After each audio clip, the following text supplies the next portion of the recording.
언론, 여긴 국민 라디오. 함께 만드는 언론, 여긴 국민 라디오. 이강인의 오늘, 이제는 정가 산책으로 함께합니다. 정치권 동향 생생하게 풀어드릴 분은요.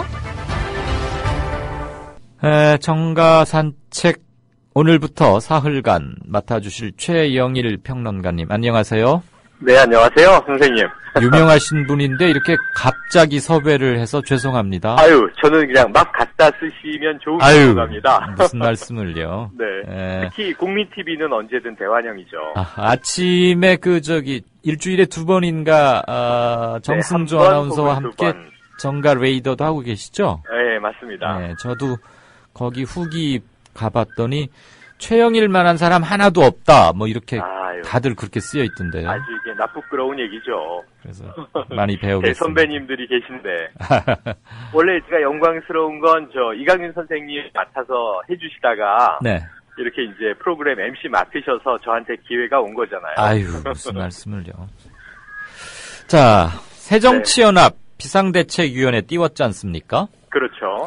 우리 최 평론가께서 보시기에 이 비대위가 성공하려면 어떤 조건들을 충족시켜야 한다고 보십니까? 네, 지금 정치권 내에서도 그렇고요. 네. 또 국민들도 다 이제 이 바람들을 던지고 있어서 또 내부 의원들 이야기도 좀 상충되는 얘기들도 있고, 말씀하신 대로 이 비대위의 방향이 앞으로 어찌 보면 제1야당의 새로운 정체성과 모양새를 이제 구축하게 되지 않겠습니까? 네. 근데 지금 나오는 얘기만 이제 얼핏 정리를 해봐도, 예. 예를 들면 정동영 전 의원 같은 경우에는 선명한 진보가 필요하다, 이런 얘기를 했고요. 또 여기에 대한 반론 아닌 반론으로 네. 함께 가야 한다, 합리적인 보수도 함께 가야 한다, 이런 이야기도 있고요. 네. 이 두 가지는 또 이게 충돌하는 것이다, 이런 입장도 있고, 충분히 스펙트럼을 넓히면 함께 갈 수도 있다, 이런 얘기도 있고요. 백화제방이네요. 온갖 얘기가 다 나오고 있네요. 또 오늘 이제 이야기 중에 갑론을박이 되고 있는 것은 이 투쟁 정당의 모습을 벗어던지고 네. 생활 정치 앞장서야 한다, 이런 이야기가 나왔어요. 예. 과연 투쟁과 생활은 그러면 또 서로 반하는 것인가? 우리가 근본적인 고민들을 좀 해봐야 되는데요. 네. 지금 물어주신 것이 일단은 제 사견이니까 네. 지금 이 논란 혹은 이게 꼭 있어야 하는 담론에는 정답은 없다, 우리가 현재는 이렇게 생각을 해야 될 것 같습니다. 네. 다만 제가 좀 보태고 싶은 말씀은 진보 보수라고 하는 개념에도 갇히지 않았으면 좋겠다. 왜냐, 무엇이 진보고 무엇이 보수냐에 대해서 과연 새누리당이 보수인가? 이런 질문들을 던져보면요. 네. 답도 없는 밑도 끝도 없는 얘기들이 이제 논란이 되는데, 저는 사실은 기존의 민주당이나 혹은 현재 새정치민주연합도 이 진보적 정당이라고 얘기하기는 좀 어려움이 있는 것 같아요. 네. 중도 보수 정당인데 결국은 지난 대선 때 이 새누리당으로 당명 바꾸면서 아주 이 전격적으로 좌클릭을 해서 어찌 보면 진보 정치의 전통적인 의제였던 복지 이런 거 다 흡수해버렸고요. 네. 지금은 혁신, 변화 이런 이제 것들도 흡수해버렸는데, 여기서 우리가 잘 생각해봐야 할 지점이 앞으로는 레토릭과 실천의 격돌이 아니겠는가, 이렇게 생각을 해봅니다. 레토릭과 실천의 격돌. 네. 왜냐하면 지금 새누리당이 사실은 이 쓸만한 국민들이 관심 있는 키워드들은 다 선점하고 있거든요. 그렇죠. 마치 이 정말 키워드를 잡아삼키듯이 다 우리 거야, 우리 땅이야, 이렇게 선포하는 모양새인데, 네. 문제는 그러면은 지난 2012년 대선 때 박근혜 후보가 지금 대통령이 됐습니다만, 네. 이 복지 이야기한 것 과연 실천되고 있는지, 그때는 정말 국민들에게 읍소하듯이 좌클릭을 전격적으로 해서, 저는 그때 공약들을 보면서, 이건 사회주의 정당이라고 해도 틀리지 않겠다, 그런 생각을 했거든요. 예. 오히려 야권 후보보다 더 강력한 이제 아젠다들이 많이 뽑혀 나왔으니까요. 근데 지금 집권이 이제 2년 가까이 돼가는 시점에서 보면 다 유야무야 흐지부지된 공약과 정책이 많고, 네. 우리가 MB 때 5년 겪었습니다만 747 공약 이 임기 말에 뭐라고 얘기했는지 다 기억하실까 싶네요. 뭐라 그랬냐면 공약은 그냥 하나의 비전, 바램일 뿐이다, 이런 얘기로 마무리를 했어요. 예, 뭉쳤죠. 네, num쳤죠. 그리고 도덕적으로 완벽한 정권이라는 얘기도 했고. 그래서 저는 이 MB 정권 종편에서 MB 정권의 이 공헌이 무엇이냐 이렇게 물어보길래 예, 우리나라 국민들의 민주주의 의식을 드높이는 데 크게 기여했다. 역설적으로. 이제, 네, 평론한 적도 있는데요. 네네. 이번 정권도 크게 다르지 않습니다. 네. 그 아젠다는 빨간 카우보이 모자 쓰고 해변가를 돌면서 반바지에 혁신장렬 등에 썼지만 우리가 7.14 이 새누리당 전대에서 김무성 당대표의 이 탄생을 바라보면서 과연 미래, 혁신, 변화 이런 것을 떠올렸을까? 그 본인은 서청원 후보를 이제 물리쳐서 감개무량했는지 모르지만 그때 던진 말이 있습니다. 결국 정치란 국민들을 잘 먹고 잘 살게 해주는 것 아니겠느냐 이런 얘기를 했거든요. 예. 이거 21세기 국민들이 바라는 정치에 대한 기대일까 싶습니다. 이게 웰컴 투 동막골에 이런 대사가 나오고요. 강원도 화전민 마을의 이장님이 하는 말씀이고 또 70년대 산업화 때 박정희 이 정권에서 누누이 한 얘기가 국민들 잘 먹고 잘 살게 하는 게 자신의 비전이다 이런 얘기 했잖아요. 그렇죠. 새마을운동. 예, 잘 살아보세. 어찌 보면 제가 보기에는 지금 야당도 일베들이 이야기하는 산업화 민주화 프레임 이 구도에 갇혀 있는 것 아닌가. 이 지금 혁신과 변화 미래 또 대놓고 보수 우파 정권 재창출 이런 이야기를 하는 마당에 결국 우리 국민들을 그냥 정치가 잘 먹고 잘 살게 해주는 대상. 사실 지금은 이 민간 경제가 훨씬 크기 때문에 최경환 노믹스라고 뭐 경제부총리가 뭐 이것저것 정책을 발표합니다만 경제는 국민들이 스스로 먹고 사는 거지 국가가 지금 국민들을 먹여 살려주는 시대는 아니라고 보거든요. 그렇죠. 초기 개발 독재 시대와는 많이 달라졌다 이거죠. 맞습니다. 국가 주도가 아니고 이제 민간 주도고 기업 주도여서 이 국가가 좀 해줘야 될 역할은 경제 민주화인데 지난 2012년 대선 때 이제 큰 공약으로 내걸었던 경제 민주화 지금 사라지고 경제 활성화 기조로 지금 드라이브 걸고 있지 않습니까? 예. 그럼 저는 이 야당이 의제를 뺏겼다고 해서 할 일이 없어졌다. 그럼 우리들의 이 입지는 좁아졌구나 이게 아니라 지금 말은 던져놓고 실천되지 않아서 국민들은 듣긴 들은 얘기인데 하나도 현실에 와닿지 않는 이 공약들 다 주워 챙겨서 누군가 실천해줘야 되거든요. 그래서 그러니까 야당이 잠깐만요. 말씀 도중에 미안한데 우리 최평론가님 혹시 주변에 약간 소란스러운 곳에 계세요? 네. 제가 커피숍에 들어와 있습니다. 그렇구나. 그래서 배음으로 깔리는 음악을 어떻게 제어할 수가 없는 상황이시군요. BGM을 깔고 이야기하고 있는데요. 사실은 제가 우리 청취자분들이 조금 불편해하실까봐. 제가 자리를 옮기니 조용해집니다. 예, 고맙습니다. 네네. 다시 말씀 이어가죠. 그런데 아까 쭉 말씀해주신 것 중에 제가 우리 최평론가님 견해도 하나 여쭙고 싶은 게 있어요. 투쟁 정당을 벗어나자 이런 얘기도 지금 나오고 있잖아요. 그렇죠. 그동안 과연 투쟁다운 투쟁을 하긴 했었나요? 맞습니다. 지금 하신 말씀이 저도 똑같이 공감되는 질문이신데요. 저도 오늘 트위터에 투쟁 지향 이렇게 물음표를 달아놓고 언제 투쟁했었나 이렇게 이제 달아놨었는데요. 그러니까 사실 아니 했다고도 볼 수 없고 하긴 했죠. 볼 수 없고 작년은 계속 1년 내내 왜 국가기관 대선 개입 문제일 때 그 뜨거운 여름에 천막당사 치고 당시 이제 김한길 대표가 최명길 여사의 이 생일상을 천막에서 받고 그런 이제 미디어 모습들을 봤는데요.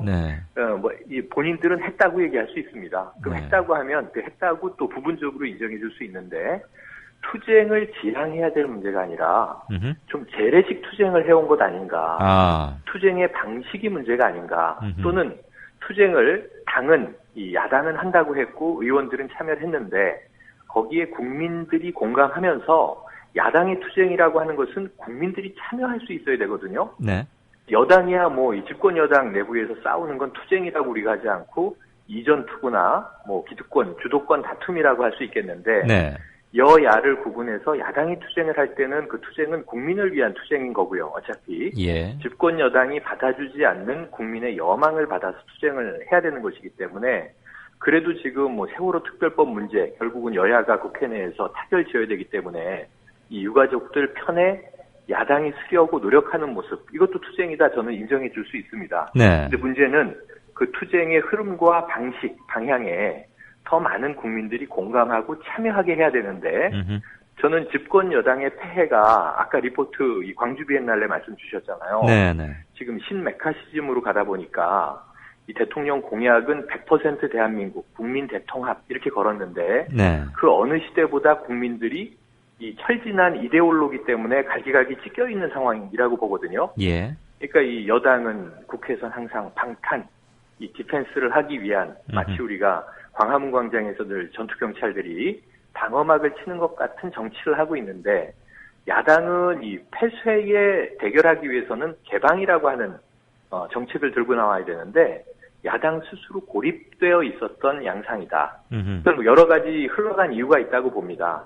선거마다 이기지 못했었던 것. 예. 그러다 보니 주눅 들고 어찌 보면 패배주의에 빠지고 열등감에 빠지고 피의식은 늘어나고 예. 그래서 또 이 미디어의 문제다. 여러 가지 문제들은 있죠. 다 인정하는데 예. 기울어진 운동장. 핑계 없는 무덤은 없어요. 근데 한번 생각을 해보면요. 70년대 반독재 투쟁을 하던 분들, 예. 제야인사, 지금도 백기환 선생님이 또 길에 나오시잖아요. 예, 예. 혹은 뭐 이제 지금 돌아가셨지만 문익환 목사님이나 함석헌 선생, 장준하 선생, 또는 뭐 지금 또 돌아가셨습니다. 김대중 전 대통령, 예. 고 노무현 대통령, 이분들이 정치할 때는 그럼 여당이 더 뭐 나긋나긋했나요? 얘기 다 들어줬나요? 그렇죠. 그때는 더 서슬퍼런 군사 독재 시절이었죠. 예. 근데 문제는 이제 그때의 투쟁 당시 야권 혹은 이제 지금 우리가 뭐 친노 486이라는 비난도 많이 또 받던데 네. 그 80년대까지의 운동권 계보를 가지고 있는 정치인들이 어찌 보면은 그 시대 정신이 변화했고 국민 정서가 변화한 것을 잘 체감하지 못하고 내래적인 투쟁 방식을 혹은 또 과거에나 먹히던 어려운 운동권 용어를 동원한 노선을 예. 주창하다 보니 국민들은 저게 뭘까? 그러니까 2030을 잡아야 되는데 2030이 지금 80년대를 잘 이해 못하잖아요. 그렇죠. 그러면 이제 그러한 흐름들을 더 범연을 넓혀야 되는데 사실 저는 이 작년 이 이석기 의원 내라는 모 사건 터졌을 때 네. 경기 동부 연합이라는 게 있냐 없냐 가지고 한참 싸우길래 예. 있었는데 지금은 없어졌다. 공식적으로는 이게 맞지만 이 국민들이 보기에 아니 공식적으로는 없어졌지만 지하에서 조종하고 있는 세력이 존재한다면 예. 아직도 그 멤버들이 그 그룹으로 존재하는 거 아니냐 또 이렇게 이제 불신의 눈으로 본단 말이죠. 예. 어느 정도는 이제 매체에 경도된 면도 있습니다만 지금 이 많은 국민들이 야당 내에 개파가 존재한다. 개파 갈등이 두드러지고 있다. 네. 개파끼리 싸운다. 개파가 걱정이다. 이런 이야기를 하면은 또 이 야당 내에서는 개파 없다 이런 얘기를 하거든요. 예. 그게 이제 다 옳은 말일 수도 있지만 또 이 모르는 대중들이 보기에 개파가 있다라고 느낀다면 그것은 공식적으로는 존재하지 않으나 실질적으로는 존재하는 결국은 사람들의 네트워크 그 그룹일 수 있다라는 생각도 하고 예. 저는 이번에 이 11대 4라는 것으로 진 것은 이 브라질 축구에 비교를 했었는데요. 어떻게요? 예, 7대 1로 독일에게 대패한 독일은 조직적으로 한 몸처럼 유기체로 움직였다. 네. 지금 이 새누리당과 당의 지지 세력들은 뭐 이제 이 여권 지지층을 포함해서 소위 이제 그들이 주장하는 보수들은 한 몸처럼 움직입니다. 선거 때. 네. 그런데 이 SNS를 마치 선점하고 있는 것처럼 착각했던 이 야권은 예. 국민들 의견 따로, 당의 의견 따로, 의원들 따로 다 따로따로 움직이는 모습들이 보이다 보니까 예. 이 네이마르 한 명 빠지면 그러니까 주도적인 인물 하나 없으면은 이 조직이 작동하지 않고 와해되는 모습들을 계속 보여줘 오거든요. 예. 심판론도 이제 많이 식상했다. 이제 이런 이제 평가들이고요. 그렇다면 저는 이 지금 말씀하셨던 새정치민주연합이 이 기회에 새롭게 혁신되는 방안은 무엇일까 생각을 뭡니까? 해봤을 때 두 가지만 한번 딱 짧게 네, 두 가지로 집약해 쉽게 주세요. 정리해 볼게요. 첫 번째로는 네. 해체되는 모습을 먼저 보여달라. 아, 일단 해체하라. 완전히 해체됐다. 그리고 하나로 뭉친다. 새로운 기치 아래. 오케이. 그 두 번째는 자연스럽게 새로운 기치가 무엇이냐가 돼야 될 것 같은데요. 예. 저는 이제 이 좌우의 이 세력 대결보다는 국민들에게 제시해야 될 야권의 이제 이 새로운 프레임은 앞뒤가 돼야 된다고 생각을 해요. 뭐요? 좌우가 아니라 앞뒤. 앞뒤. 네, 앞과 뒤는 뭐냐면 뒤는 이제 과거, 앞은 미래. 그러면은 미래는 우리가 담당하겠습니다. 아하. 그러면은 미래를 우리가 담당하겠다고 하는 것은 첫 번째로는 아까 말씀드린 실천. 네. 여권이 지금 다 집어삼킨 의제들이 실천되고 있는지를 따져서 예. 실천하는 몸으로 돌파하는 모습을 보여주기를 바라는 게 첫 번째고요. 네. 두 번째로는 미래 대안을 내줘야 됩니다. 그러니까 야권이 심판을 주장하는 건 마땅하죠. 제 생각에. 국가기관 심판해야 되고요. 예. 세월호 이 비극 심판해야 되고요.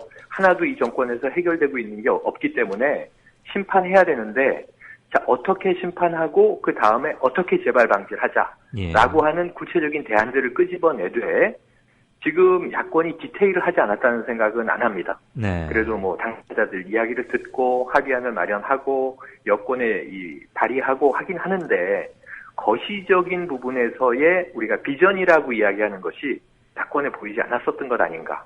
우리 국민, 민생, 뭐 생활정치, 우리의 미래 모습, 근미래의 모습 5년 후에는 10년 후에는 우리가 집권하면 이렇게 바꿀 것입니다라고 하는 그림들을 그려줘야 그 상이 국민들의 머릿속에 하나의 구체적인 이제 모양새로 자리를 잡고 예. 아 나는 마음에 들어 안 들어 마음에 드는데 이런 건 좀 고쳐줘. 근데 지금 제가 좀 우려하는 것은 또다시 이게 8, 90년대 뭐 사회 구성체 논쟁처럼요. 네. 이데올로기적으로 돌아가서 뭐 북유럽식 모델이 좋다, 독일식 모델이 좋다 이런 모델 선택하기 논쟁으로 빠지면 네. 정말 탁상공론하고 끝날 수가 있기 때문에 실천 중심, 이 국민들이 쉽게 머릿속에 각인할 수 있는 네. 너희에게 우리가 표를 주고 힘을 몰아준다면 네. 이런 세상을 만들어 줄 거니 정말 하는 이제 이 소통이 가능한 그림을 던져달라. 그걸 이제 비전이라고 부르는데 네. 저는 뭐 진보의 개념은 시대마다 달라지기 때문에 예. 지금 현재는 미래의 상을 국민들에게 명확히 전달해 주는 것이 네. 진보라고 부른다면 진보의 역할이고 대안 세력의 역할이다. 그래야 차세대가 있다. 이렇게 생각을 해봅니다. 제가 지금 쭉 중간에 대답 추임새만 넣으면서 우리 최평론가 말씀을 쭉 듣고 있었는데 부끄러운 말씀입니다. 청산유수라 하면 이를 두고 하는 말이 아닌가 싶을 정도로 지금 설득력이 좀 있나요? 9분 30초를 쫙 흘러가는데 뭐 꼬이지도 않고 대단하시십니다. 마치 고기가 야당에 전해주세요. 마치 고기가 물을 만난 듯. 어쨌거나 집약하자면 그러니까 해체하라. 네, 먼저 해체해야죠. 두 번째는 진보냐 보수냐 이런 그 낡은 프레임보다는 앞뒤의 관점에서 그렇죠. 한번 바라보자. 네, 참 참신했습니다. 이게 감사합니다. 가끔 우리가 뭐 재작년에 방송에서 이렇게 같이 출연했을 때 느낀 거하고는 또 매우 다르군요. 근데 지금은 아주 중차대한 시점이니까요. 예. 일단 죽었을 때 잘 살아야 오래 튼튼하게 잘 이제 생존하고 성장하고 발전할 수 있을 텐데 네. 지금 또 이 삐딱 잘못하면 네, 야당이 계속 악순환의 블랙홀에서 헤어나오지 못할 것 같아요. 예, 말씀이 조금 길기는 했지만 어쨌거나 요지의 전달에는 된 것 같고 감사합니다. 몇몇 청취자분들께서 앞뒤 새누리는 앞뒤가 그러니까 역진이란 말 아시죠? 그 거스를 역자의 역진화. 수행하고 있죠. 대리운전은 앞뒤가 동일, 야당은 앞뒤가 정진화 뭐 이렇게 화답하셨고 집단 지성이 막 작동하고 있네요. 네.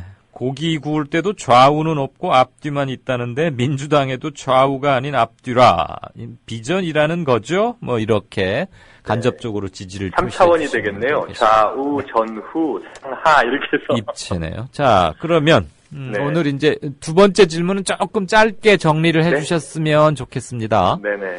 안철수 의원 전 공동대표의 활로 살아나려면 어떻게 해야 될 것 같습니까? 한 두세 가지로 정리해 주시죠. 본의 아니게 대기종군이 된 상태죠. 평당원으로 돌아간다. 대기종군이라는 말은 이제 김한길 전 대표가 쓴 말인데 마찬가지입니다. 대기종군, 평당원. 그거 뭐 늘 쓰는 말이니까. 안철수 현상은 완전히 바람이 꺼졌다고 보고요.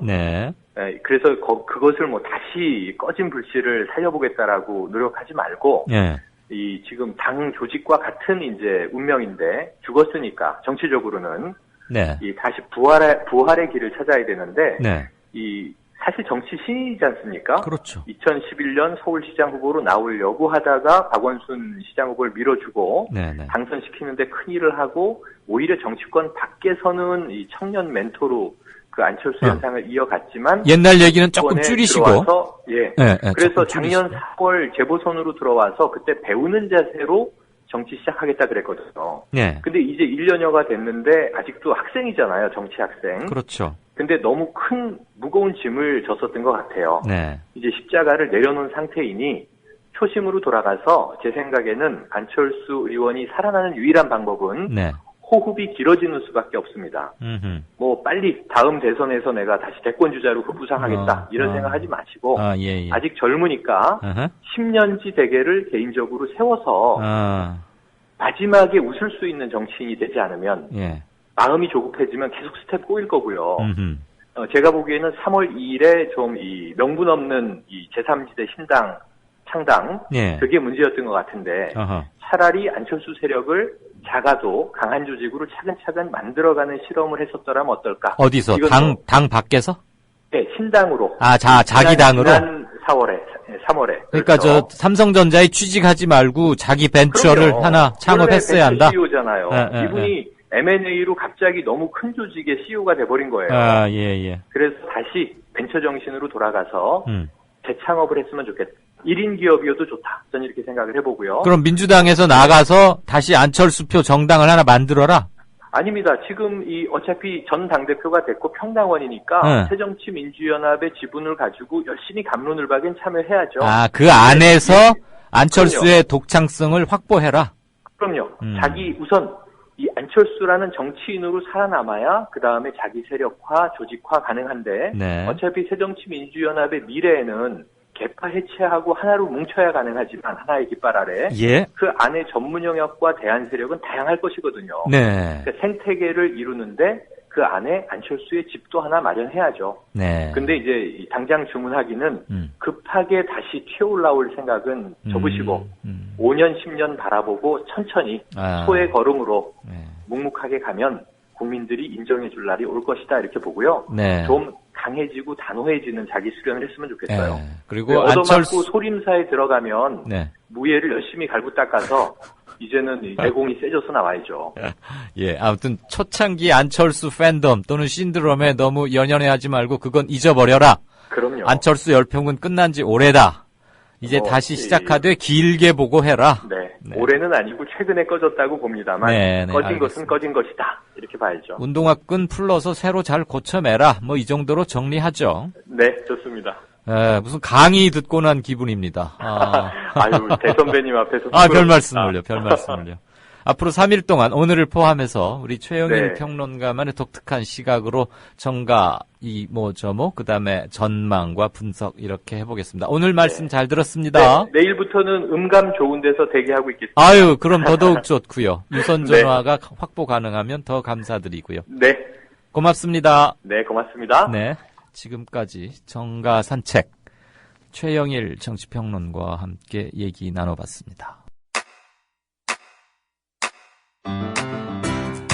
국민라디오 지지하는 4가지 방법 아시나요? 다운로드하기, 별점 주기, 댓글 달기, 구독하기. 국민라디오를 보다 많은 이들에게 전할 수 있는 가장 손쉬운 방법. 다운로드하기, 별점 주기, 댓글 달기, 구독하기. 잊지 마세요. 다운로드하기, 별점 주기, 댓글 달기, 구독하기.